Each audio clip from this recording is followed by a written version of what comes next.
কি হয়েছে রে? কি হলো বলবি তো? দিদি হুম। দিদি তুই আমাকে হেল্প করবি তো প্লিজ? তুই ছাড়া আমার আর কে আছে বল? তুই তো আমার একমাত্র আশা ভরসা, তাই না? ঠিক আছে, কিন্তু ব্যাপারটা কি বলতো? ইস, বল না কি হয়েছে? দিদি I think you think? I am in love with Rahul. What? হ্যাঁ দিদি। কি বলছিস কি তুই? দিদি প্লিজ তুই দাদুকে ম্যানেজ করিস না যাতে আমাদের বিয়েটা দেয়। বিয়ে? না মানে এক্ষুনি না, তোর বিয়েটা আগে হয়ে যাক, তার 2-3 মাস পরে হলেই হবে। কি আজে বাজে কথা বলছিস? ও গড!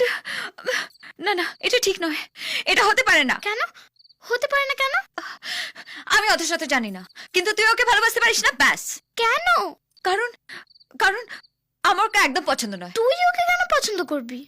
আমার তোকে খুব পছন্দ, ব্যাস। এ ও গড! প্লিজ প্লিজ দিদি, তুই আমাকে ভালোবাসিস না?